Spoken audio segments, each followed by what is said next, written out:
অপরিচিত লোক ভয়ঙ্কর কণ্ঠে বলল, আমি কে সেটা না জানাটা অপরিচিত লোক ভয়ঙ্কর কণ্ঠে বলল, আমি কে সেটা জানা জরুরি না। তোমার জন্য একটা সত্য অপেক্ষা করছে। হোয়াটসঅ্যাপে ভিডিও দেখলেই সেটা বুঝতে পারবে।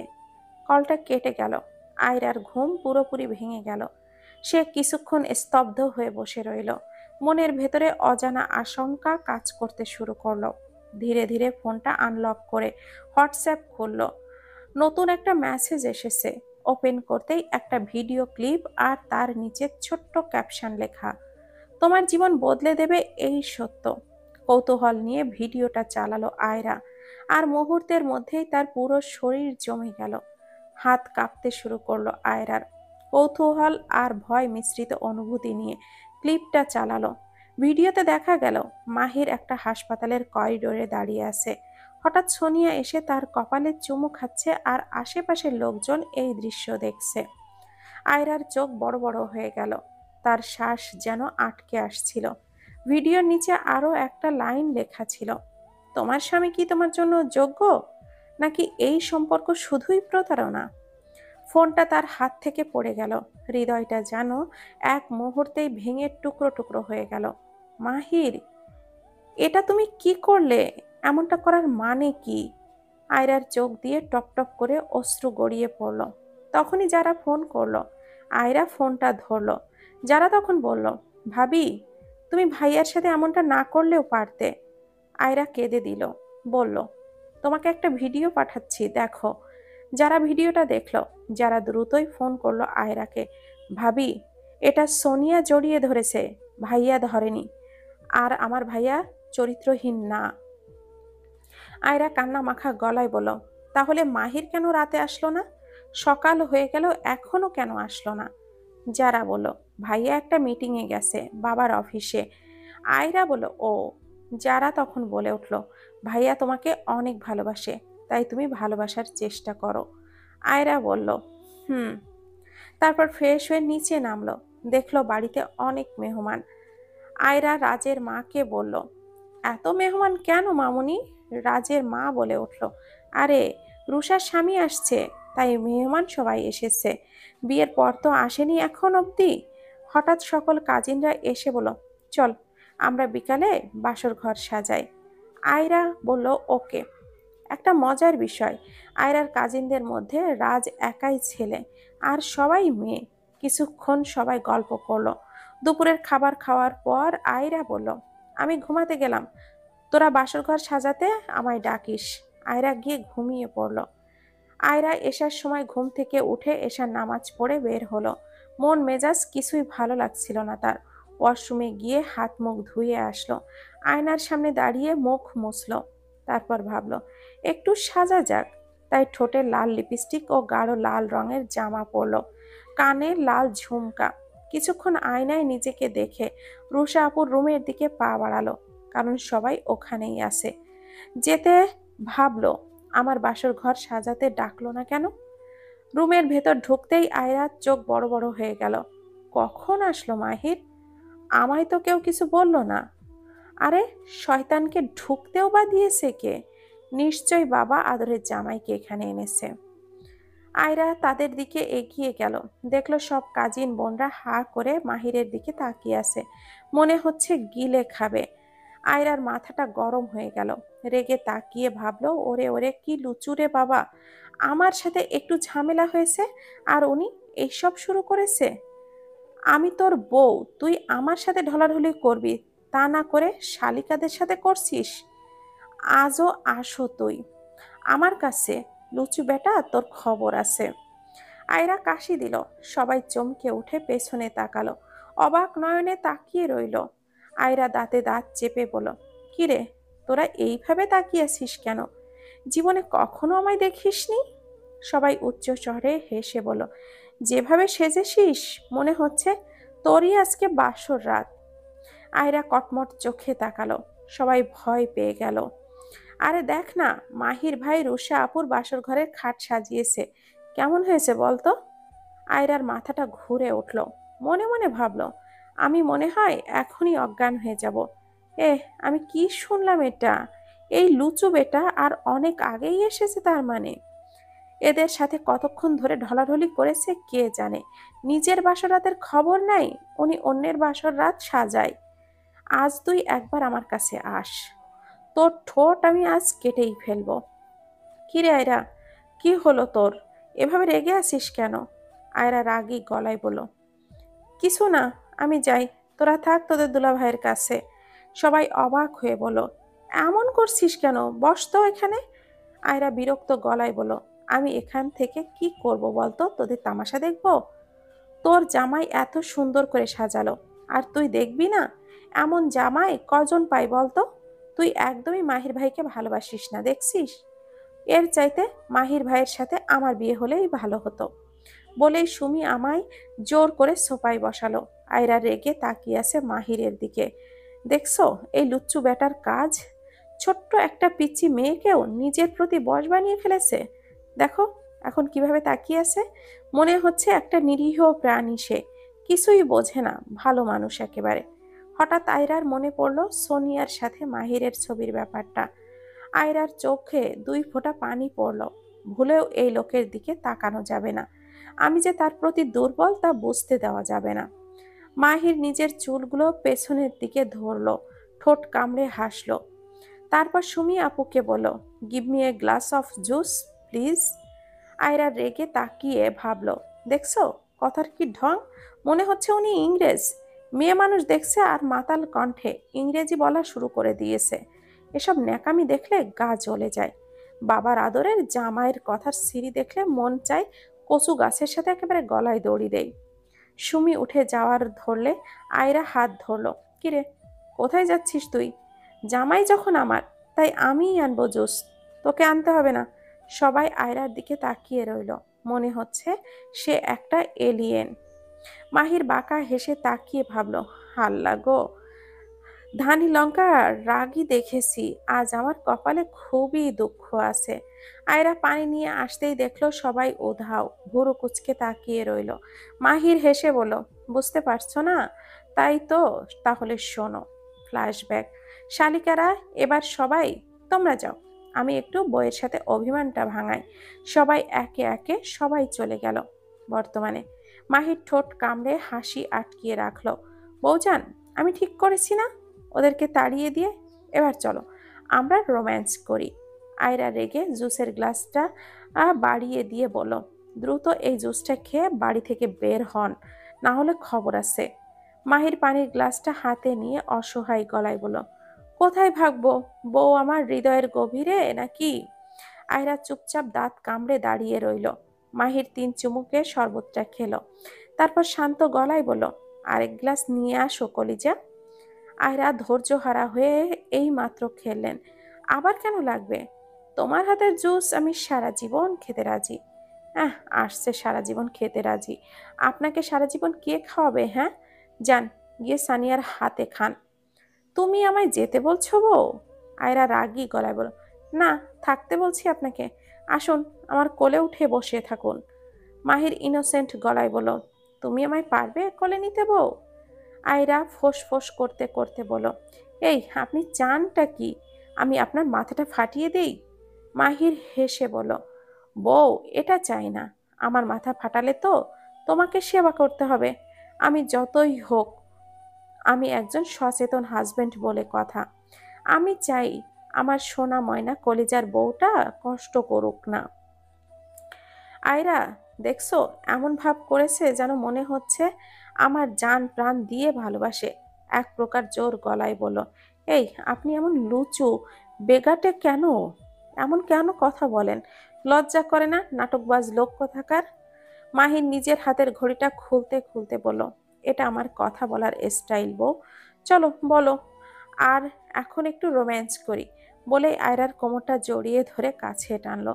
ভালোবাসার দৃষ্টিতে তাকিয়ে বলল, বউ এভাবে বেয়াদব বউদের মতো স্বামীদের মুখে মুখে কথা বলা ভালো না। স্বামীর সাথে বেয়াদবি করলে আল্লাহ মাফ করবেন না। তাই এখন থেকে আমার মতো রোমান্টিক ভাবে কথা বলবে, বুঝতে পেরেছো বউ? বলে আয়রার কপালে ও গালে কিস করলো। আয়রা রেগে ছটফট শুরু করলো। মাহির আর কাছে টেনে নিয়ে বলল, এভাবে ছটফট করো না বউ, আমি কিন্তু পাগল হয়ে যাব। আয়রা রেগে গিয়ে বলল, যান, তাতে আমার কি? মাহির বাঁকা হেসে বলল, তুমি সহ্য করতে পারবে না বউ। আয়রা এবার হাতে কামড় দিল।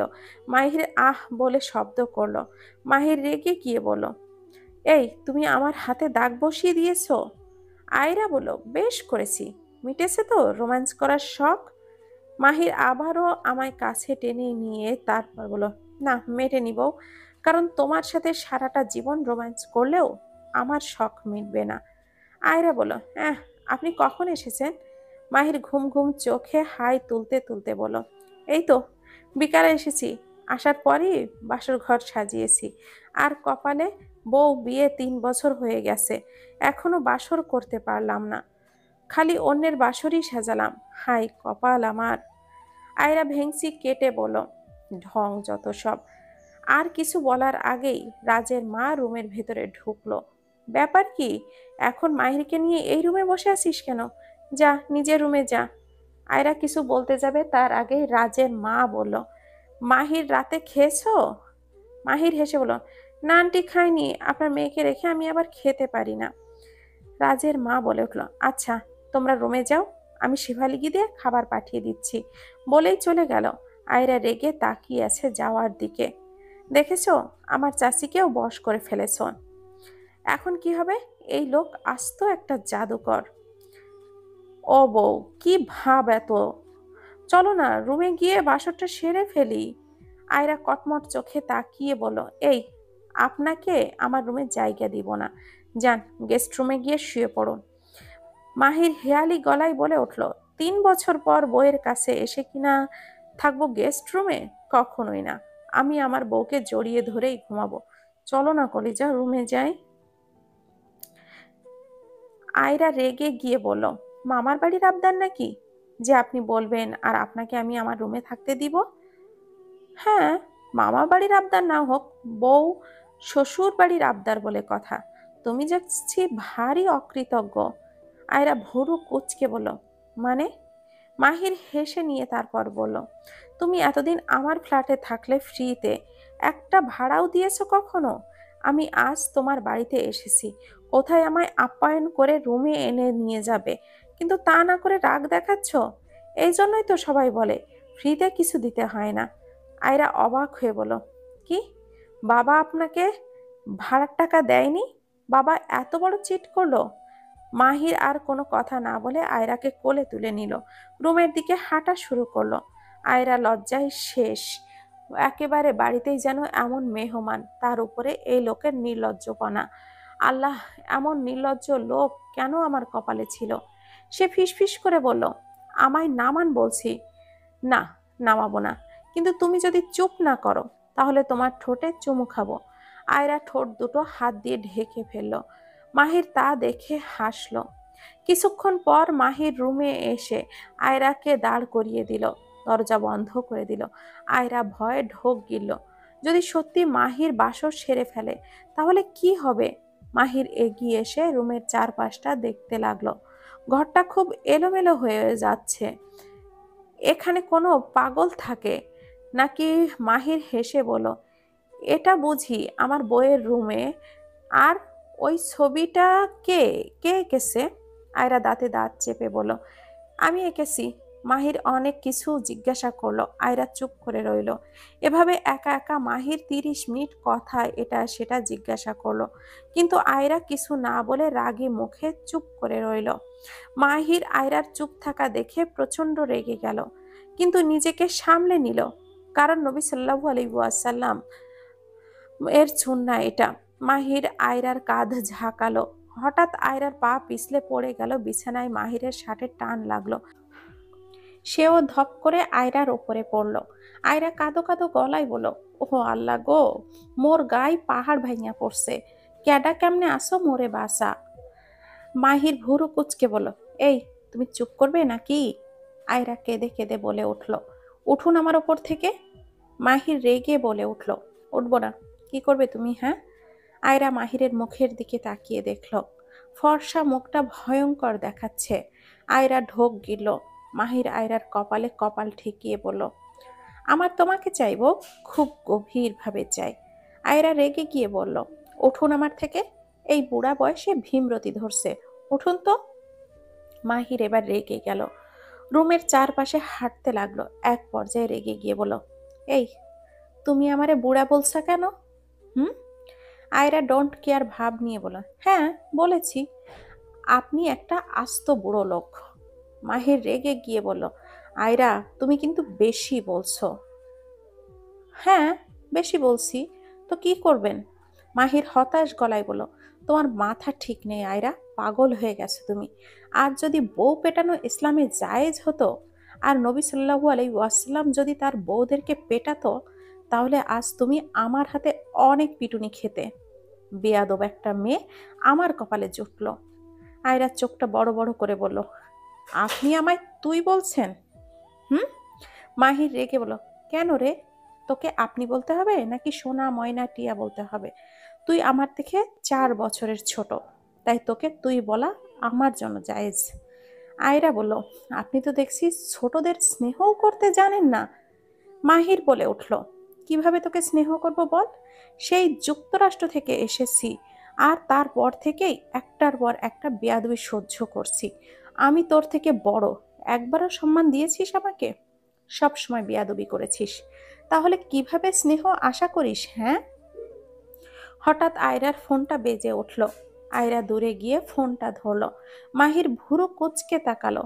কেউ একজন বলল, হ্যাঁ এত সহজে নিজের স্বামীকে বিশ্বাস করে ভুল করলে? যারা তোমাকে মিথ্যা বলেছে। তুমি একটা ভয়েস ক্লিপ দেখো, ও আর কিছু ভিডিও। মাহির হঠাৎ করে আয়রার হাত থেকে ফোনটা টেনে নিল। তার চোখ রাগে লাল হয়ে উঠেছিল। ফোনটা কানে ধরেই সেও শুনল অপর প্রান্ত থেকে একজন কণ্ঠ ভরসা নিয়েই বলছে, তোমার স্বামী একজন প্রতারক, শুধু সিনিয়রের সাথে অনেকবার রাত কাটায়নি, আর অনেক মেয়ের সাথেও সে রাত কাটিয়েছে। আমি প্রমাণ সব হোয়াটসঅ্যাপে পাঠিয়ে দিয়েছি।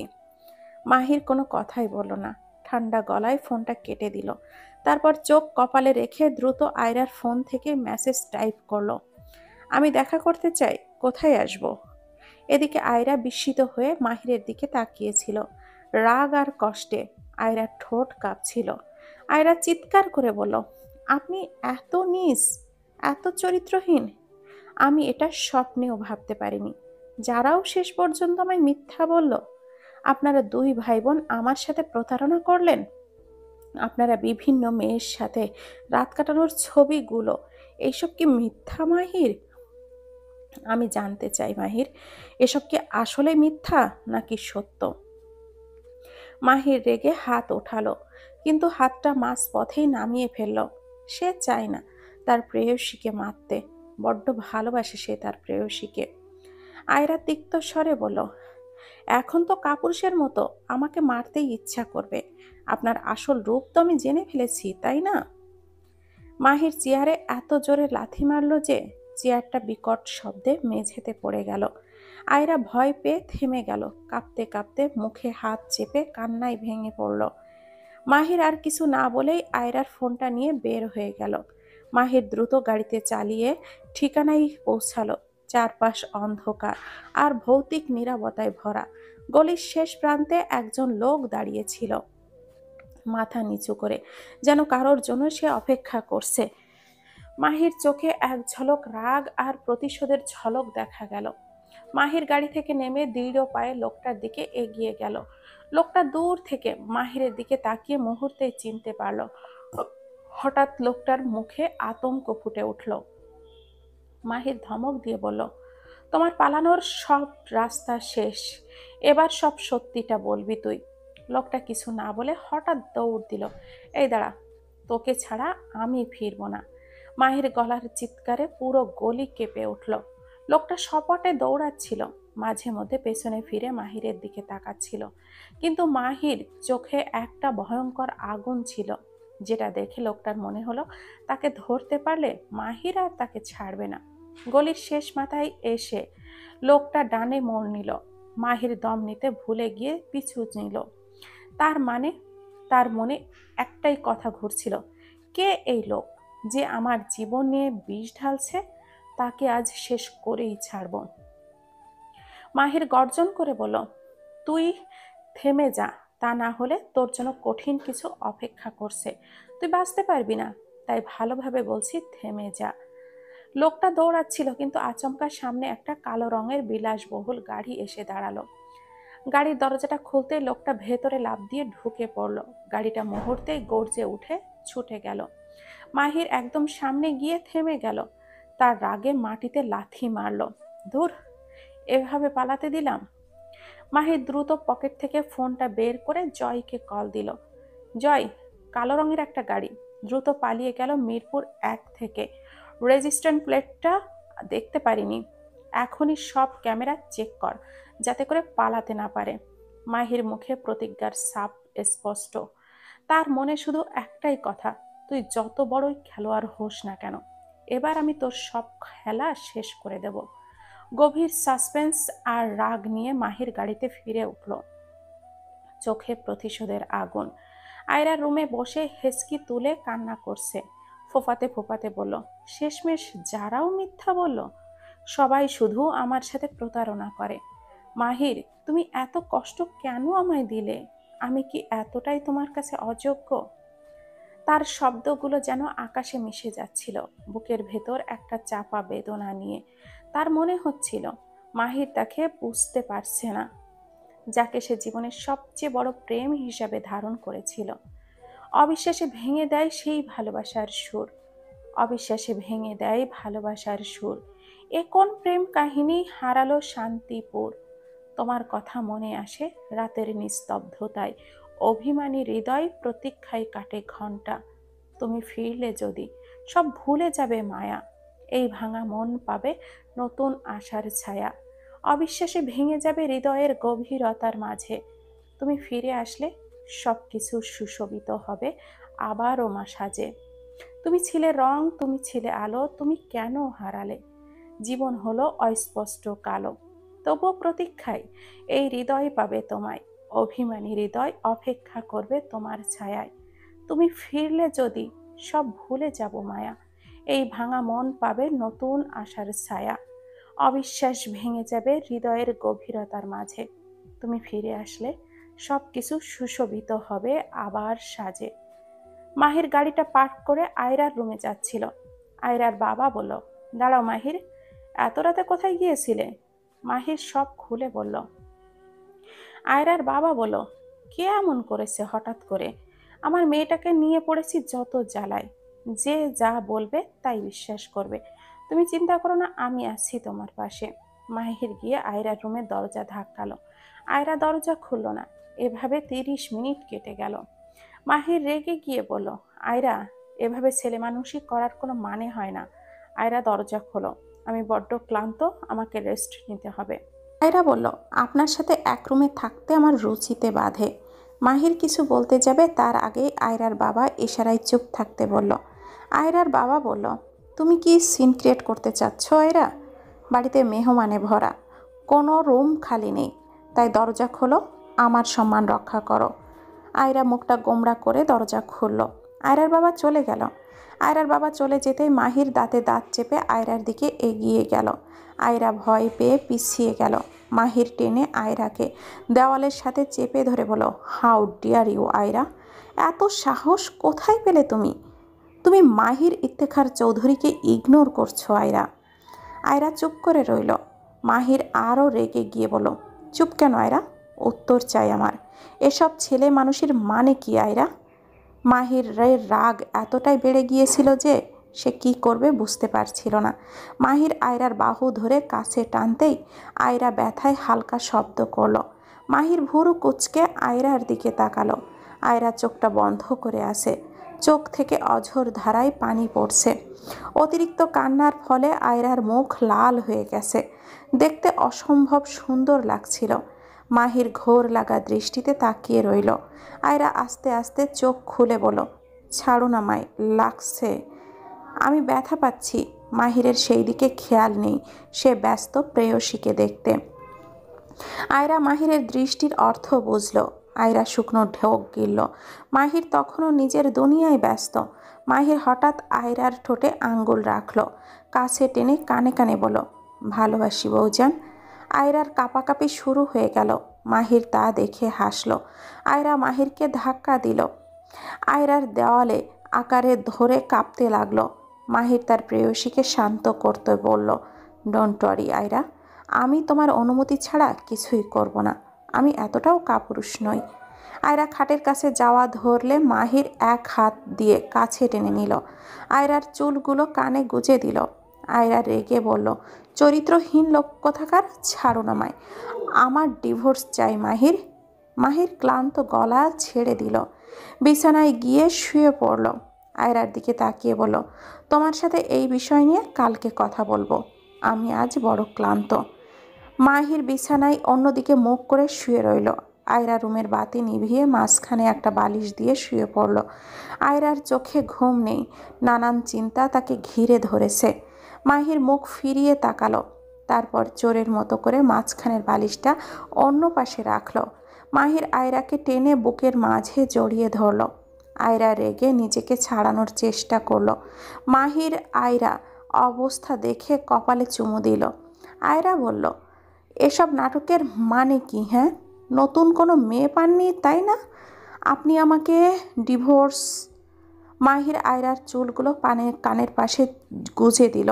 আয়রা চমকে তাকালো। মাহির মাতাল কণ্ঠে বলল, আর একবারও ডিভোর্সের কথা বললে ডাইরেক্ট বাসর সেরে ফেলবো বলে দিলাম। আয়রা ভয়ে চুপ হয়ে গেল। চুপ করে শুয়ে রইল। মাহির মাথায় হাত বুলিয়ে দিতে দিতে বলল, ঘুমাও আয়রা। আয়রা বিরক্তিতে কপাল কুঁচকালো। তার এইসব ন্যাকামি সহ্য হচ্ছিল না, কিন্তু এক পর্যায়ে ঘুমিয়ে পড়ল। মাহির দীর্ঘশ্বাস ফেলে তাকিয়ে রইল। গভীর রাত, আয়রা ঘুমিয়ে আসে। আয়রার মনে হলো কেউ কানের কাছে হালকা শব্দে ডাকছে। আয়রা লাফ দিয়ে বিছানা থেকে উঠে পড়ল। চারপাশে তাকিয়ে দেখল মাহির মিটিমিটি আসছে। আয়রা রাগী চোখে বলল, কি সমস্যা আপনার? এত রাতে জাগালেন কেন? মাহির কপালে চুমু দিয়ে বলল, জান পাখি, তাহাজ্জুদের নামাজ পড়বে না? আয়রা রেগে গিয়ে বলল, আমি আপনাকে বলতে বাধ্য নই। মাহির হেসে বলল, কাকে বলবে তাহলে? আয়রা রাগে কাঁপতে কাঁপতে হাতের আঙ্গুল উঠিয়ে বলল, দেখুন, একদম নাটক করবেন না। আপনি যেভাবে ভনিতা করছেন মনে হচ্ছে আপনার সাথে আমার সম্পর্ক অনেক স্বাভাবিক। মাহির হঠাৎ আয়রার আঙ্গুলে চুমু দিবে, আর আয়রা চোখটা বড় বড় করে তাকালো। অসভ্য লোক, লুচু লোক, আর একবার যদি চুমু দেন তো আমি আপনার ঠোঁট দুটো একেবারে কেটে ফেলবো। মাহির ইনোসেন্ট ভাব করে বলল, তাহলে আমি তোমায় চুমু দিব কিভাবে? আমার ঠোঁটে কি কোনো সমস্যা হয়েছে যে তুমি আমার চুমু গ্রহণ করতে চাচ্ছ না?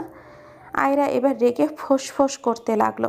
এক পর্যায়ে চিৎকার করে বলল, আপনি সকাল হলেই এই বাড়ি থেকে বের হয়ে যাবেন। আমি কোনো চরিত্রহীনের সাথে সংসার করব না। মাহির মজা করে বলল, আমি আমার বউ না নিয়ে এখান থেকে যাব না। যতই হোক বয়সে হয়েছে, বাচ্চার বাপ তো হতে হবে। আয়রা ভুরু কুচকে বলল, ঢং দেখলে আর বাঁচি না। বউ, চলো তো তাহাজ্জুদের নামাজ পড়ি। আয়রা আর কোনো কথা না বলে অজু করতে চলে গেল। তারপর দুজনে নামাজ পড়ল। আয়রা নামাজ পড়ে জায়নামাজে বসে আছে। হঠাৎ মাহির আয়রার কোলে শুয়ে পড়ল। সে আয়রার কোমরটা শক্ত করে চেপে ধরল। আয়রা রেগে দিল এক চিৎকার, অসভ্য লোক, লজ্জা করে না আমার কোলে শুতে? মাহির আয়রার কথায় পাত্তা না দিয়ে আয়রার হাতে তসবিহ গণনা শুরু করলো। আয়রা দাঁতে দাঁত চেপে বলল, এই বাজে লোক, আমার হাত ছাড়ুন, না হলে কিন্তু খবর আছে। মাহির হেসে মাথাটা ওপরে তুলে বলল, কি খবর করবে বউ? নিশ্চয় আমায় জড়িয়ে ধরে 5 বার ভালোবাসি বলে খবর করবে, তাই না? আয়রা এবার কেঁদে দিল। হেসকি তুলে বলল, আপনার এসব নাটক আমার ভালো লাগছে না। মাহির হতাশ গলায় বলল, আমার ভালোবাসা তোমার কাছে নাটক মনে হচ্ছে? হ্যাঁ, মনে হয়। আর আমি জানি না আপনার মতলব কি। আমায় ফুসলিয়ে ফাসলিয়ে যুক্তরাষ্ট্রে নিয়ে গিয়ে বিক্রি করে দেবেন, তাই না? সে দেশে তো বাংলাদেশি মেয়েদের অনেক চাহিদা, তাই আমার সাথে এত প্রেমের নাটক, তাই না? মাহির এবার কোল থেকে উঠে নিজের রাগটাকে কন্ট্রোল করার চেষ্টা করলো। নিজের চুল পেছনে চেপে ধরে রুমের চারপাশে পাগলের মতো করে হাঁটতে শুরু করলো।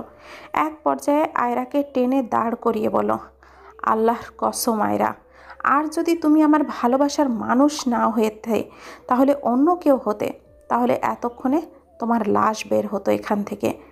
আমার সব থেকে বড় ভুল তোর কাছে আবার ফিরে আসা। আয়রা হেসকি তুলে কেঁদে বলল, কে বলেছে ফিরে আসতে? আমি বলেছিলাম? আমাকে নিয়ে যখন আপনার এতই ঝামেলা, তাহলে আমায় ডিভোর্স দিয়ে দিন। মাহির এবার রেগে আয়রার কাছ থেকে দূরে সরে গেল।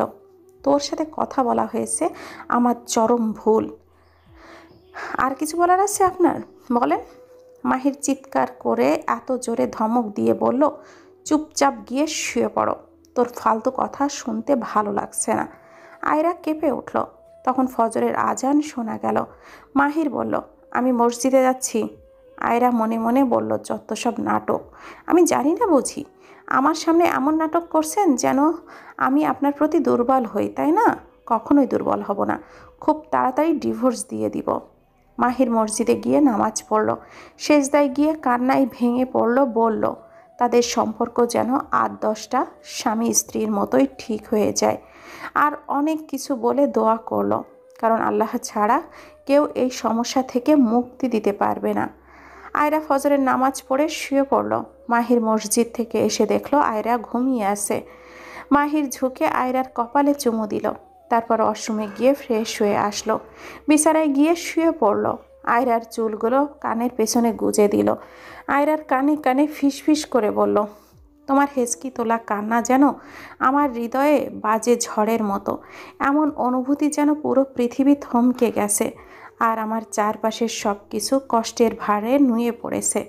তোমার কাঁপতে থাকা বাঁধ আর কাঁধ, সুরবিহীন কণ্ঠে ডেকে ওঠা সব কিছুই যেন আমাকে টেনে নিয়ে যায় তোমার মনের গভীরতম বেদনায়। তুমি যখন এমন করে কাঁদো, আমি যেন নিজেকে অপরাধী মনে করি। মনে হয় কোথাও যেন আমি ব্যর্থ হয়েছি। তোমার চোখের জল মুছে দিতে ইচ্ছে করে। তোমার বুকের সব ভার আমার বুকে নিতে মন চায়।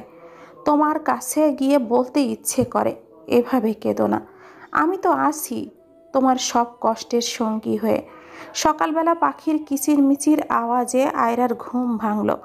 আয়রা মাহিরের দিকে তাকালো, দেখল মাহির তাকে বাচ্চাদের মতো করে জড়িয়ে ধরে শুয়ে আছে।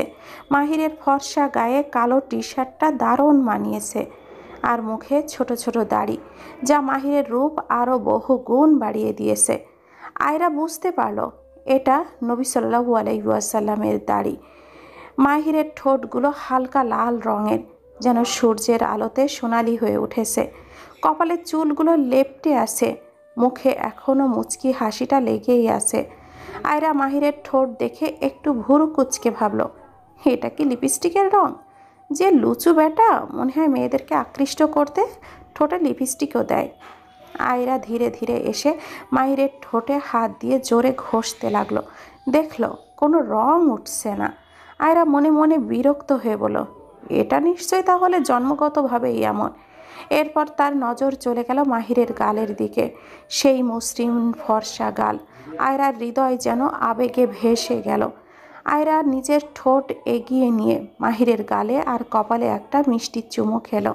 তারপর মাহিরের মুখের দিকে তাকিয়ে কিছুক্ষণ চুপ থাকলো। মাহিরের ঠোঁটের ওপর থেকে হাত দিয়ে নাড়াচাড়া শুরু করলো, যেন নতুন করে চিনতে চাইছিল। ঠোঁট দুটো নিয়ে এক অচেতন খেলা শুরু করলো, যেন মাহিরের মুখের মধ্যে খুঁজছিল কিছু অজানা অনুভূতি। হঠাৎ মাহির চোখ খুলে তাকালো। আয়রা পুরো শরীর থমকে গেল, গলা শুকিয়ে গেল। এক মুহূর্তের জন্য তারা একে অপরের চোখে তাকিয়ে রইল। সেই চোখের ভাষা, সেই মুহূর্ত, যেন পৃথিবীর সব শব্দ হারিয়ে গেছে। এই গজলটা যেন আয়রার অনুভূতির কথা বলছিল। তোমার স্নিগ্ধ ঠোঁটের রং আমায় মুগ্ধ করেছে প্রিয়তম। তোমার হাসির মিষ্টি ঝলক মনকে ভরিয়ে দেয় হৃদয়ের ঘরে।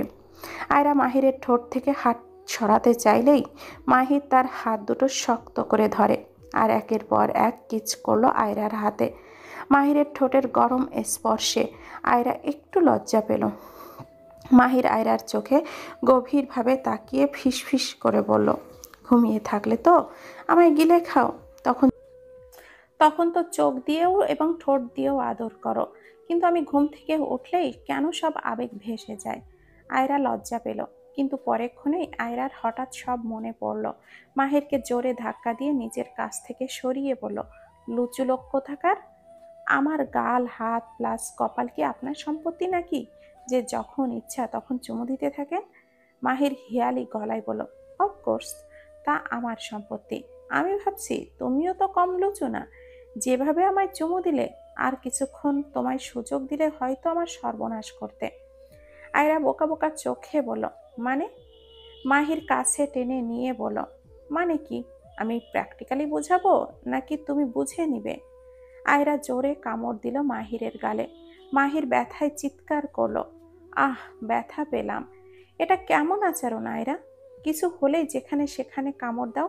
তুমি রাক্ষসী নাকি? আমার মাংস তোমার পছন্দ হয়েছে নাকি? আয়রা বলল, একদম নাটক করবে না মাহির, খুব দ্রুত ডিভোর্সের ব্যবস্থা করুন। মাহির সেই সবে পাত্তা না দিয়ে ন্যাকা গলায় বলল, হাল্লা গো, এখন কি হবে আমার? আমি কিভাবে এই মুখ নিয়ে বাহিরে যাব? আয়রা বহুরু কুচকে বলল, ঢং দেখলে বাঁচি না। হঠাৎ দরজায় নক করার শব্দ হলো। মাহির গিয়ে দরজাটা খুলল। আয়রাও পেছনে পেছনে গেল। দেখলো তার বাবা দাঁড়িয়ে আছে। আয়রার বাবা গম্ভীর কণ্ঠে বলল, নিজে খেতে আসো তোমরা। মাহির হেসে বলল, ওকে, আসছি আমরা। মাহির বলল, চলো খেতে যাই। আয়রা বলল, ওইখানে রুষা আপুর স্বামী আছে, আমি যাব না পরপুরুষের সামনে। মাহির হেসে আয়রার কপালে চুমু দিয়ে বলল, এই না হলে আমার বউ। তারপর মাহির নিচে চলে গেল, টেবিলে গিয়ে বসলো রুষার স্বামী সাদাবের সাথে। হেসে কিছু কথা বলল, তারপর খেতে বসলো টেবিলে। রাজের মা সব খাবার এগিয়ে দিল। বাড়ির দুই নতুন জামাইয়ের জন্য বিভিন্ন ধরনের খাবার রান্না করা হয়েছে। মাহিরের পাতে অনেক খাবার দেওয়া হলো। যতই হোক নতুন জামাই বলে কথা। মাহিরের সেখানে ঢোক গিলে খেতে লাগলো। ভাবলো এত খাবে কিভাবে। হঠাৎ সাদাব বলল, মাহির, তোমার গালে কামড়ের দাগ কেন? মাহির সরল গলায় বলল, কি আর বললো বউ, আপনার শালিকা কামড় দিয়েছে গালে। আয়রার বাবা ও চাচার এইসব শুনে কাশি শুরু হয়ে গেল। সাদাব থতমত খেয়ে চুপ করে রইল, আর কথা বাড়ালো না। মাহির যেন এইসব কিছু দেখছেই না, নিজের মতো করে খেয়ে যাচ্ছে। দূর থেকে কেউ একজন মাহিরকে খুব মনোযোগ দিয়ে দেখছে। সে আর কেউ না, আয়রার ফুফাতো বোন, যার সাথে মাহিরের বিয়ে হওয়ার কথা ছিল।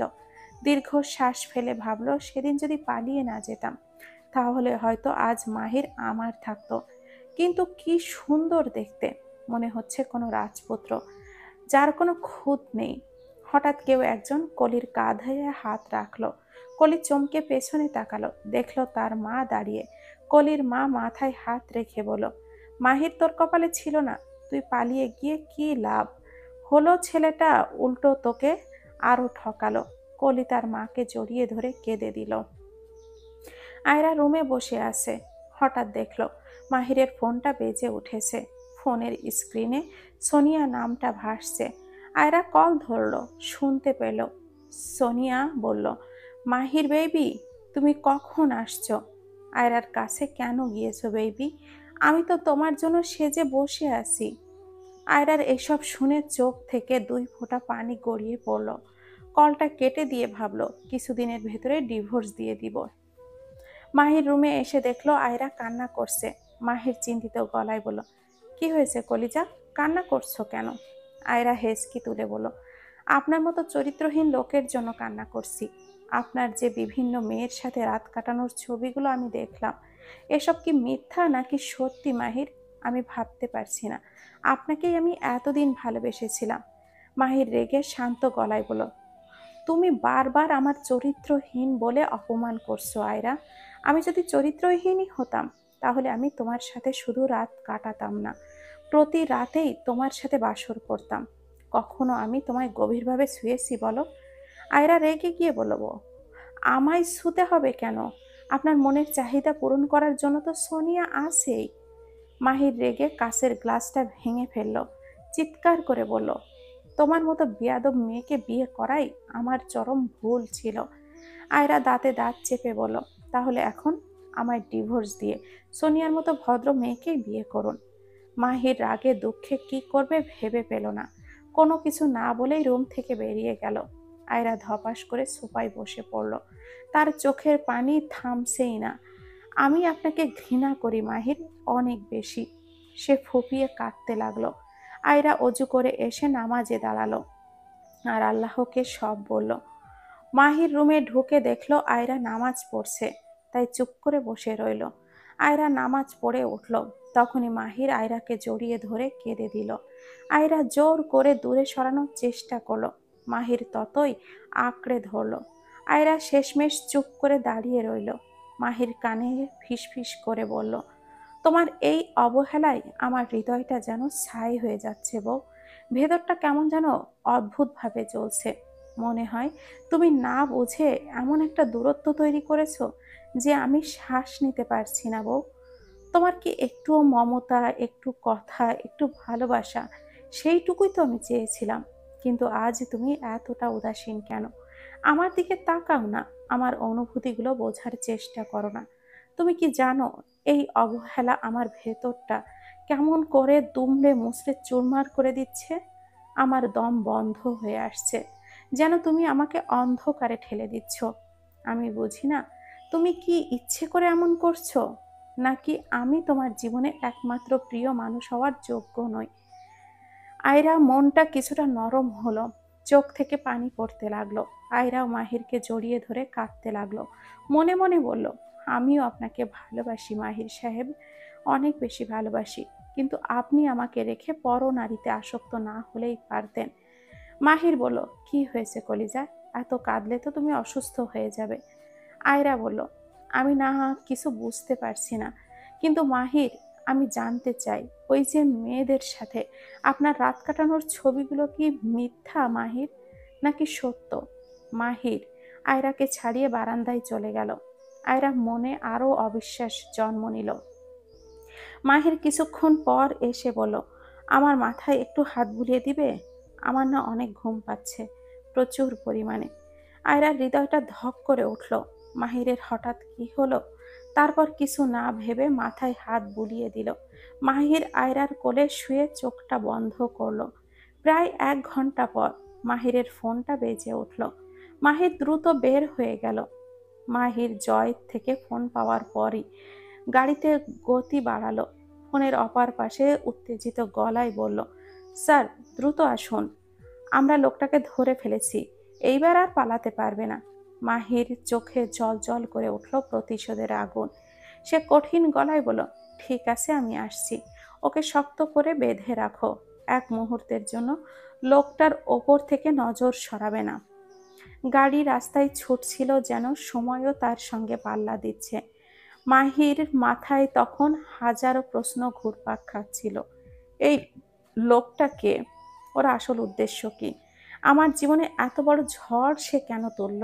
কিছুক্ষণ পর মাহির গাড়ি থেকে নামলো সেই নির্ধারিত জায়গায়। জয় লোকটাকে একটি ছোট্ট পরিত্যক্ত ভবনের ভেতর শক্ত করে বেঁধে রেখেছে। মাহির সেখানে পৌঁছানো মাত্রই জয় এগিয়ে এসে বলল, স্যার এবার আপনার কাজ শুরু করুন। আপনাকে ওর মুখ থেকে সব সত্য বের করতে হবে। আমাদের বাংলাদেশের শত্রু থাকার কথা না, কারণ আপনি বাংলাদেশে এসেছেন মাত্র 2 বার। মাহির ধীরে ধীরে লোকটার দিকে এগিয়ে গেল। লোকটা মাথা নিচু করে বসেছিল, কপালে ঘাম জমে গেছে। মাহির সামনে গিয়ে দাঁড়ালো। তোর সাহস দেখে আমি অবাক হচ্ছি। তুই মাহির ইফতেখার চৌধুরীর ব্যাপারে ষড়যন্ত্র করছিস? এত সাহস তোর? বলতে হচ্ছে তোর কলিজা বড়। মাহির কণ্ঠে এমন ভয়ানক হুমকি ছিল যে লোকটা কাঁপতে লাগলো। জয় পেছন থেকে বলল, স্যার ও এখনো মুখ খুলতে চাচ্ছে না। আপনার অনুমতি থাকলে আমরা একটু কঠোরভাবে জিজ্ঞাসাবাদ শুরু করি। মাহির হাতের মুঠোটা শক্ত করে নিল। সে গম্ভীর কণ্ঠে বলল, তুই এবার নিজেই ঠিক কর, তুই কোনটা করবি? স্বেচ্ছায় বলবি, নাকি আমি সব বের করব? আর আমাকে যদি সব বের করতে হয়, তাহলে হয়তো আজ তুই জীবন নিয়ে ফিরতে পারবি না। সময় শেষ হয়ে যাচ্ছে, দ্রুত সিদ্ধান্ত নে। লোকটা ভয় পেলেও তখনও চুপ করে রইল। মাহিরের রাগ তীব্র থেকে তীব্রতর হচ্ছিল। জয় দরজাটা বন্ধ কর, এবার সময় এসেছে ওর নীরবতা ভাঙার। মাহির শক্ত হাতে লোকটার গালে একটার পর একটা চড় মারতে শুরু করলো। দ্রুত সত্যি বল, না হলে তোর জন্য কঠিন কিছু অপেক্ষা করছে। এটা বলেই 4টা চড় মারল। প্রথম চড়ে লোকটা কেঁপে উঠল, কিন্তু মুখে কিছুই বলল না। দ্বিতীয় চড় মারতেই তার ঠোঁট কেঁপে উঠল। তৃতীয় চড়ে মুখ দিয়ে কিছু শব্দ বের হওয়ার চেষ্টা করলো, কিন্তু মাহির তখনও থেমে নেই। জয় পেছন থেকে বলল, স্যার, এবার হয়তো ও মুখ খুলবে। মাহির শেষবারের মতো আরেকটা চড় মারল। লোকটা তখন রক্ত বমি করতে কাঁপতে কাঁপতে বলল, আমি বলবো, সব বলবো, শুধু আমাকে আর মেরো না। মাহির পা ফেলে পেছনে সরে গেল। শুরু কর, তোকে এবার সব খুলে বলতে হবে। আমার ধৈর্যের পরীক্ষা আর নিস না। লোকটা কাঁপতে কাঁপতে বলল, আমি যা করেছি সব সোনিয়ার ইশারায় করেছি। সোনিয়া চাইতো তোমার জীবন নষ্ট করতে, আমি শুধু তার কথা মতোই চলেছি। মাহির বড় কোচকে বলল, কিন্তু কেন? আমি কি ক্ষতি করেছিলাম সোনিয়ার? লোকটা অস্পষ্ট গলায় বলল, সেটা আমার জানা নেই স্যার, আমাকে শুধু কাজে লাগানো হয়েছিল। মাহিরের চোখে আবারও আগুন জ্বলে উঠল। আমার মনে হয় তুই পুরোটা জানিস, তাই আর মিথ্যা বলার চেষ্টা করিস না, সব দ্রুত বল। লোকটা মাথা নিচু করে থাকলো। জয় এগিয়ে এসে বলল, স্যার, এবার ওর থেকে বাকি কথাগুলো বের করতে হয়তো একটু সময় লাগবে। মাহির দাঁতে দাঁত চেপে বলল, তাকে কথা বলানোর সব উপায় কাজে লাগাও। সত্যি বের না হওয়া পর্যন্ত আমি এখান থেকে যাব না। আমি চাই না আয়রার সাথে আর আমার সম্পর্ক খারাপ হোক। জয় লোকটার সামনে দাঁড়িয়ে ধীরে ধীরে বলল, সময় বড় অমূল্য জিনিস, তাই তোর মুখ থেকে সত্যটা বের করার জন্য আর সময় নষ্ট করতে চাই না। এবার শুরু করি আমার আসল খেলা। জয় দ্রুত ব্যাগ থেকে একটি রড বের করলো এবং লোকটার হাতের পাশে আঘাত করলো। লোকটা যন্ত্রণায় চিৎকার করে উঠল। জয় ঠান্ডা গলায় বলল, যত দেরি করবি ততই তোর কষ্ট বাড়বে। সোজা কথায় উত্তর দে, কার নির্দেশে সব করেছিস বল। লোকটা ব্যথায় কাঁপতে কাঁপতে বলল, আমি কিছু জানি না, দয়া করে ছাড়ুন আমায়, আর মারবেন না আমায়। জয় আর এক মুহূর্তও অপেক্ষা করলো না। সে লোকটার হাতটা ধরে শক্ত করে মুছড়ে দিল। লোকটা তীব্র চিৎকার করে বলল, থামান, থামান, ওকে থামান মাহির স্যার, আমি সব বলবো। মাহির ইশারায় থামতে বলল। মাহির ঠান্ডা গলায় তখন বলল, শেষবারের মতো জিজ্ঞাসা করছি, কার নির্দেশে করেছিস, দ্রুত বল। লোকটা কাঁপতে কাঁপতে বলল, আপনার মাও এর পেছনে আছে মাহির স্যার। উনি চান যেন আপনার স্ত্রী আপনাকে ডিভোর্স দিক, তাই আয়রা ম্যামের কাছে আপনার মা অনেক মেয়ের সাথে আপনার রাত কাটানোর ছবিগুলো পাঠিয়েছে। মাহির চমকে উঠে বলল, তুই কি বলছিস? আমার মা এটা কেন করতে যাবে? উনি চান না আপনি এই বিয়েটা টিকিয়ে রাখুন। উনি মনে করেন আপনার বউ আপনার জীবনের সমস্যা বয়ে আনছে, তাই সোনিয়া আর আপনার মা মিলে এই পরিকল্পনা করেছে। মাহিরের চোখ থেকে যেন আগুন বের হচ্ছিল। সে দাঁতে দাঁত চেপে বলল, না, এ আমি বিশ্বাস করি না। আমার মা এটা করতে পারে না। তুই নিশ্চয়ই মিথ্যা বলছিস। লোকটা মাথা নিচু করে বলল, না স্যার, আমি সত্যি বলছি। আমি যা জানি সব বলে দিয়েছি স্যার, আর কিছু বলতে পারবো না। মাহির ধীরে ধীরে পেছনে সরে গিয়ে গভীর চিন্তায় পড়ে গেল। তার মনে একটাই প্রশ্ন ঘুরপাক খাচ্ছে, এটা কি সত্যি সম্ভব? কিছুক্ষণ পর মাহির লোকটার দিকে তীক্ষ্ণ দৃষ্টিতে তাকিয়ে বলল, তাহলে এবার তুই মাকে ফোন কর, আমি সব শুনতে চাই। আর মনে রাখিস, তুই যদি একটুও ভুল করিস তোকে আমি এখানেই শেষ করে দিব। লোকটা কাঁপতে কাঁপতে মাথা নাড়ালো। মাহিরের ইশারায় জয় লোকটার পকেট থেকে ফোনটা বের করে দিল। লোকটা মাহিরের মায়ের নাম্বার ডায়াল করলো। ফোনটা রিং হতে শুরু করলো। কয়েক সেকেন্ড পরেই ওপাশ থেকে মাহিরের মায়ের গলা শোনা গেল, হ্যালো, এত রাতে ফোন করেছিস কেন? লোকটা ভয়কে সামলে নিয়ে ধীরে ধীরে বলল, আমার কাজ শেষ হয়ে গেছে। খুশির বিষয়, মাহির স্যার কিছুই টের পায়নি। মাহির গভীর মনোযোগ দিয়ে সব শুনছিল। সে নিজের রাগটাকে নিয়ন্ত্রণ করে চুপচাপ দাঁড়িয়ে রইল। মাহিরের মা ওপাশ থেকে বলল, ভালো হয়েছে, কিন্তু কাজ শেষ না হওয়া পর্যন্ত নিশ্চিন্ত হওয়া যাবে না। আমি চাই আয়রা মাহিরের জীবন থেকে চলে যাক ডিভোর্স দিয়ে। এই বিয়ে আমি কোনোভাবেই মেনে নিব না। লোকটা তখন বলল, আপনি চিন্তা করবেন না, সব ঠিক আছে। তবে যদি কিছু গড়বড় হয়। মাহিরের মা একটু চুপ করে বলল, তুই সেটা সামলে নিবি, কিন্তু এই বিয়ে ভাঙতে যা যা করা লাগে আমি করব।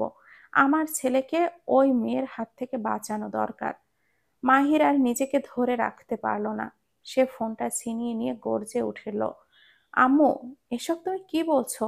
এটা কিভাবে করতে পারলে? ও পাশে মুহূর্তেই যেন নীরবতা। তারপর তার মা ধরা গলায় বলল, মাহির, তুই তুই সব শুনেছিস? মাহির দাঁতে দাঁত চেপে বলল, সব শুনেছি। এখন সত্যি বলো, কেন তুমি আমার সংসার ভাঙতে চাও? আয়রা তোমার কি ক্ষতি করেছে? তার মা হতভম্ব হয়ে বললেন, মাহির, তুই আমাকে ভুল বুঝছিস। আমি তো শুধু।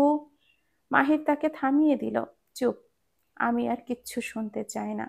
তুমি আমার মা হতে পারো, কিন্তু আমার জীবনে ঢোকার অধিকার তোমার নেই। মাহিরের মা বলল, তুই আমার সন্তান, তাই ঢোকার অধিকার আমার আছে। তুই কেন আগে বলিসনি সোনিয়া তোকে পছন্দ করে? যদি আগে বলতি তাহলে আমি সোনিয়ার সাথে তোর বিয়ে দিতাম, আয়রার সাথে না। মাহির কিছু না বলে ফোনটা কেটে দিল। তারপর মাহির এক মুহূর্ত চুপ থেকে জয়ের দিকে তাকিয়ে বলল, এবার বুঝলাম, আমার মাই হলো বড় কালপিট। জয় জিজ্ঞাসা করলো, আপনি কি করবেন স্যার? মাহির দৃঢ় কণ্ঠে বলল, আমি নিজেই আমার মায়ের মুখোমুখি হব। সত্যটা জানতেই হবে। আর এই লোকটাকে আপাতত চোখের আড়ালে রাখো, সব কিছুর জবাব আমি দেব। মাহির ক্লান্ত হয়ে রুমে ফিরল। দেখলো আয়রা বসে আছে। মাহিরকে দেখে উঠে যাওয়া ধরলে মাহির হাতটা ধরে বলল, আমার কিছু কথা আছে তোমার সাথে, তাই কোনো রকম তেড়ামি করবে না, চুপচাপ সব শুনবে। তারপর মাহির একে একে সব বলল। আয়রা অবাক হলো। মাহির বলল, এবার বুঝলে তো আমি চরিত্রহীন নই? আয়রা মাহিরের পা জড়িয়ে ধরে বলল, আমাকে ক্ষমা করে দিন, আমি ভুল করেছি। মাহির রেগে গিয়ে বলল, পা ছাড়ো আয়রা, তুমি ভুল নয়, আমাকে অবিশ্বাস করে অন্যায় করেছো। তুমি আমার চরিত্রহীন বলেছো। আয়রা, আমি তোমাকে ছাড়া আর অন্য কোনো মেয়ের সাথে জীবনে স্পর্শ করিনি। যুক্তরাষ্ট্রে বড় হয়েছি বলেই আমি খারাপ না। এই সম্পর্কের ভিত্তি তো বিশ্বাস, সেটা তুমি নষ্ট করে দিয়েছো। আমি হয়তো তোমাকে আর আগের মতো ভালোবাসতে পারবো না। আয়রা কান্নায় ভেঙে পড়ল। আমি জানি আমি অপরাধ করেছি, কিন্তু আমি প্রতিশ্রুতি দিচ্ছি, এবার থেকে আপনাকে আর কখনো ভুল বুঝবো না। আমাকে শুধু একবার ক্ষমা করুন। মাহির কোনো কথা না বলে চুপচাপ দাঁড়িয়ে রইল। এভাবে 30 মিনিট কেটে গেল। আয়রা তখনও মাহিরের পা জড়িয়ে ধরে আছে।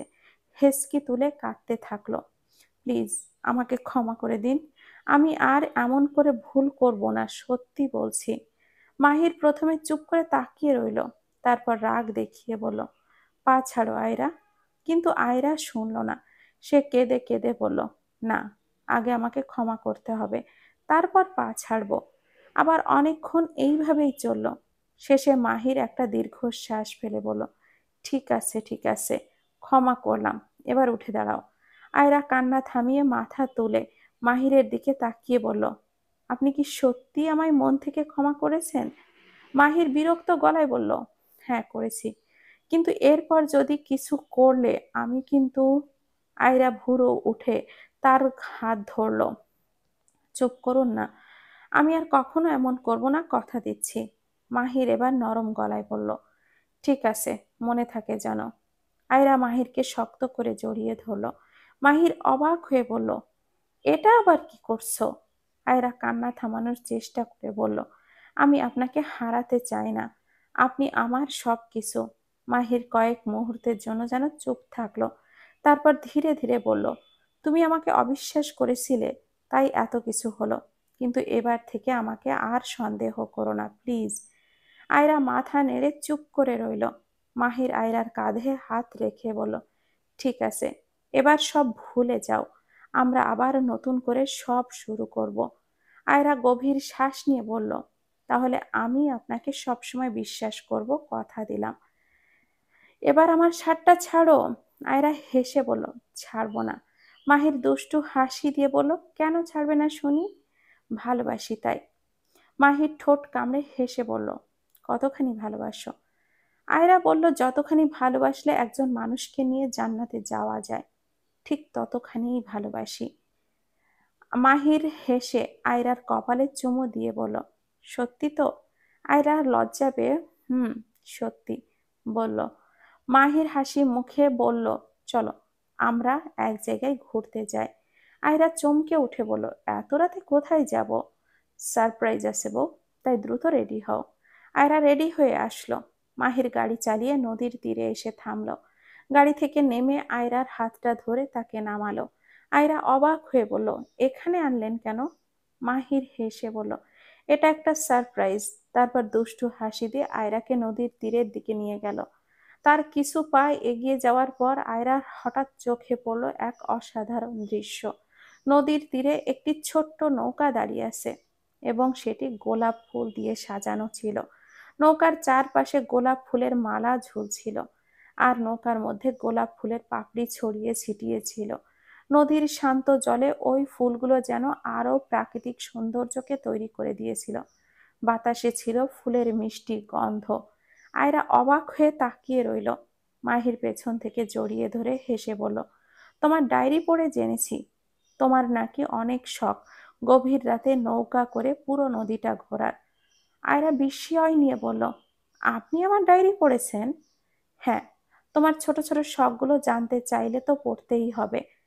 আয়রা লজ্জায় মাথা নিচু করে ফেলল, কিন্তু তার চোখে অনেক কিছু বলার ছিল।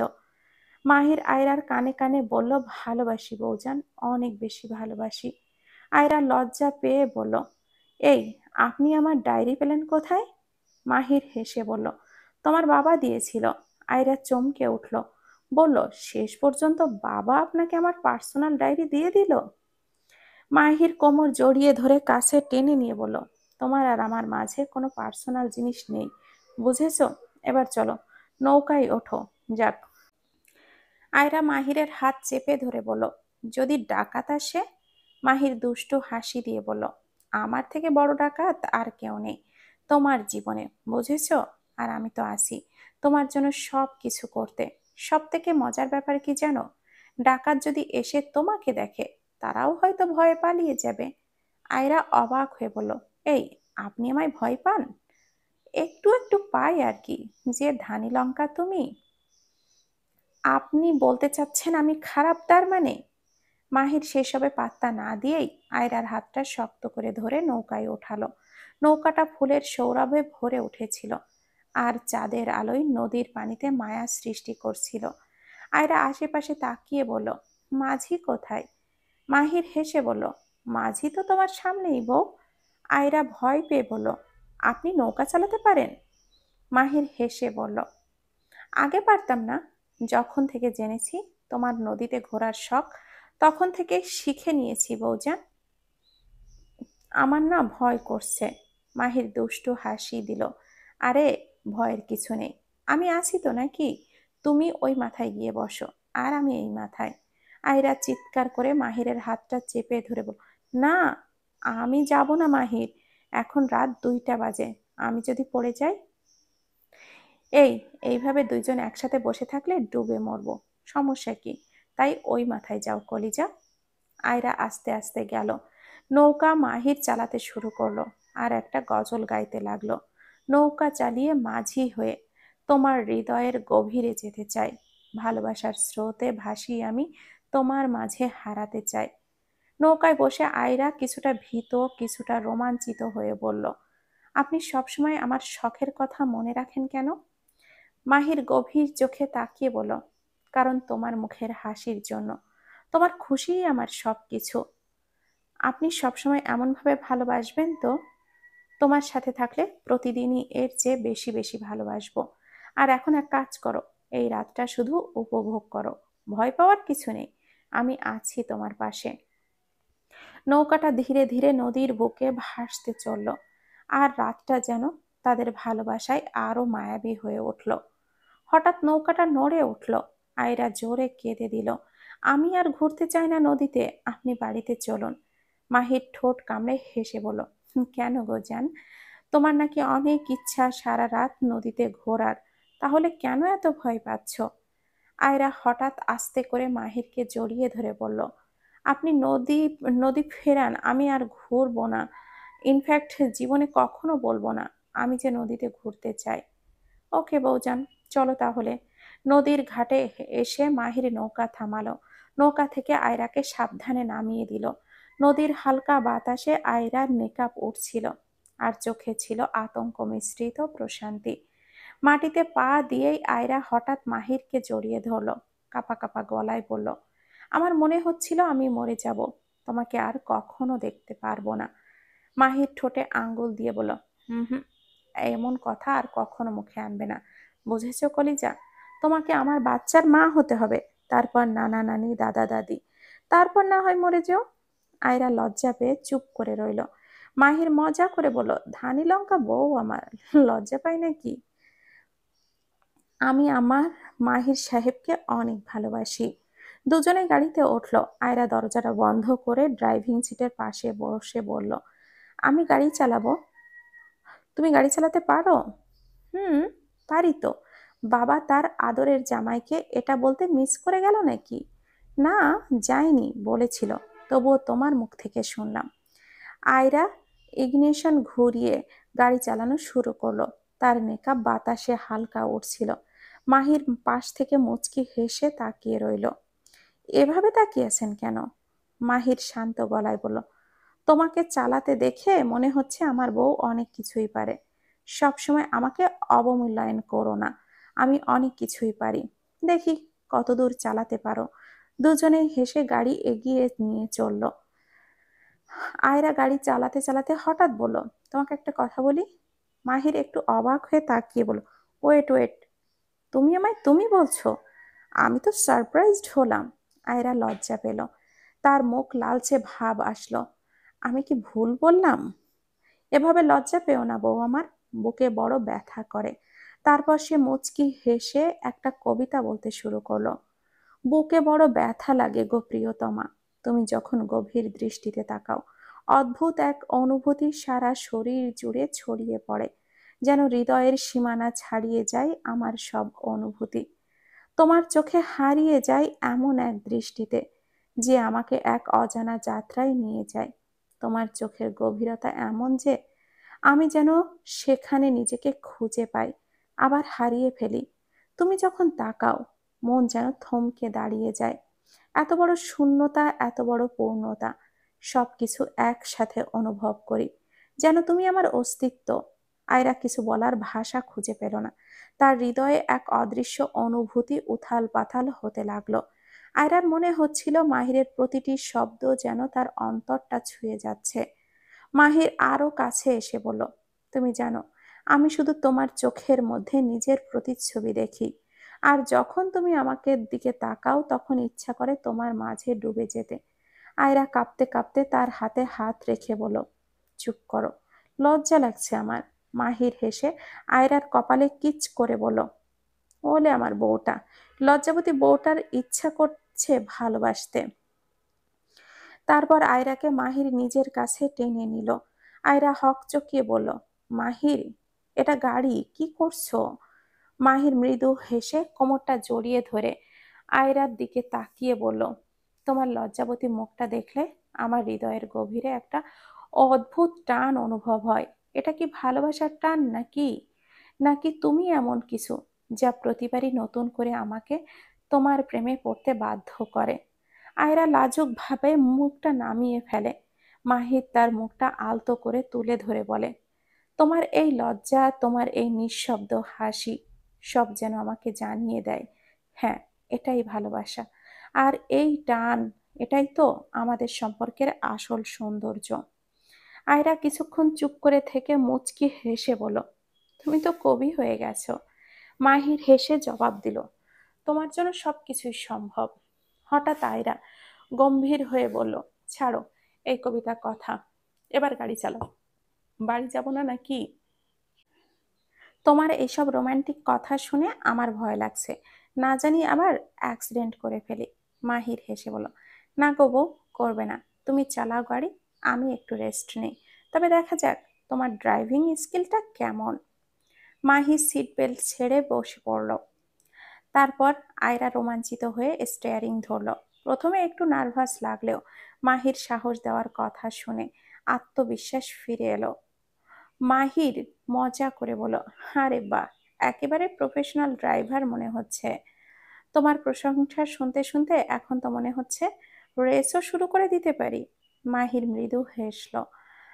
তুমি আমার মন যেভাবে জিতে নিয়েছো, গাড়ি তো তার চেয়ে অনেক সহজ কাজ।